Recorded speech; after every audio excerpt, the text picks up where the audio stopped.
Today's 30th of August, and we're welcoming you at Ukrinform, Ukraine Media Center. My name is Svetlana Chipranko. Let's learn about the situation in Zaporizhzhia Oblast.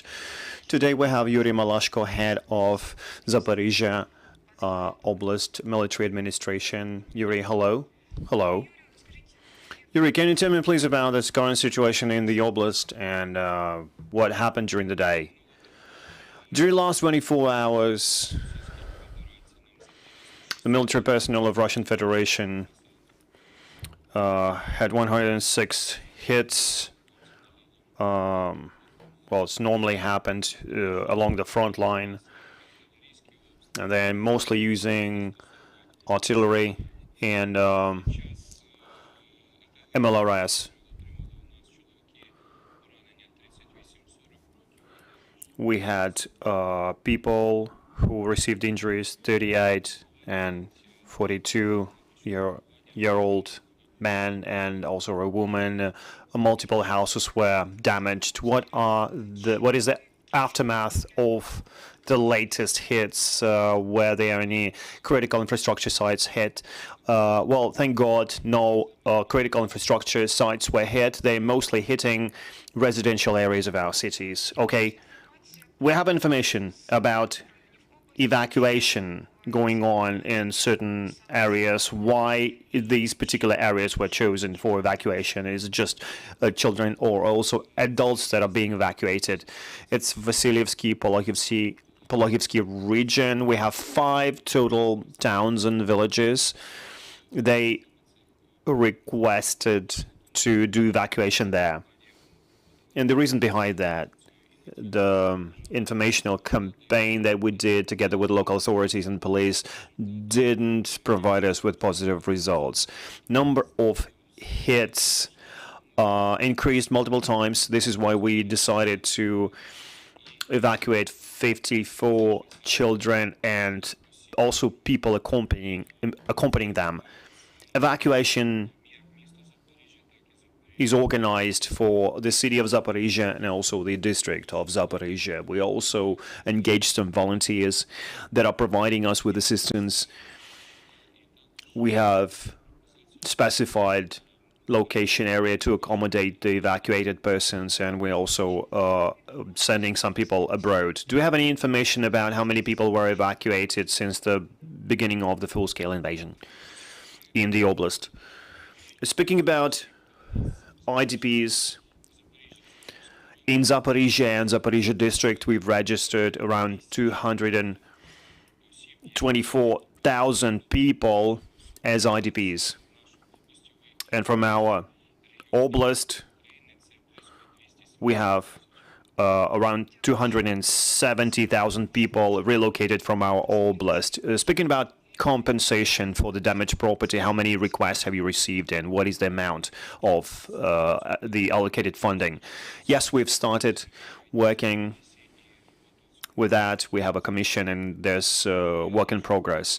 But speaking about areas adjacent to the front line, so far we can't do any compensation. But speaking about the city itself, the city of Zaporizhzhia, we have 14 people who already received reimbursement. The enemy commits crimes on the temporary occupied areas of the oblast. What information do you have? What are the updates? Well, speaking about the updates, it's a forced passportization. They are doing everything in a hurry to finalize the fake elections on a temporary occupied territory. So they are forcing people to receive ideas, Russian ideas, because it's impossible to call an ambulance, call a doctor without a Russian passport. So they're using different types of pressure and putting pressure on people. If they don't agree to receive a Russian ID, they may be expelled from their houses.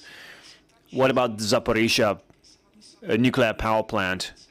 What is the safety situation there? Is it the same as we had a couple of weeks ago?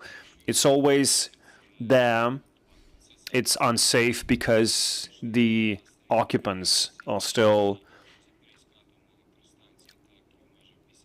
at the plant. And the radiation is within the allowed range around the area. And of course, we know what they've been doing. The Russian Rosatom employees, they've been rotating their employees, and there's also IAEA employees there as well. Colleagues, do you have any questions? Hello, Olga Opanasenko, Ukrinform. My question is, do I understand you correctly? 54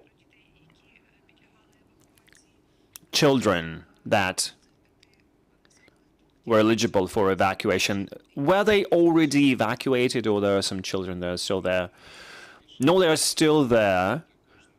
And we've been working every day.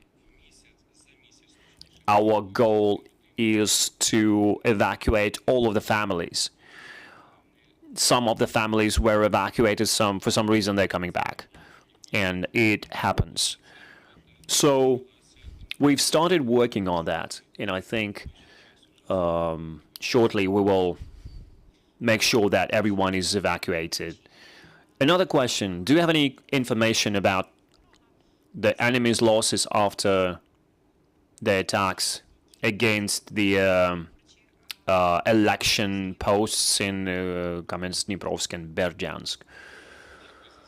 Thank you for the question. Unfortunately, I don't have any figures about losses, and well, that's obvious, but at least they are losses. That's good. Thank you for that. Reminding you, we had Yurii Malashko, head of the Zaporizhzhia Oblast military administration. We will continue our work together tomorrow, and we're working on our announcement. Please stay with us and see you tomorrow.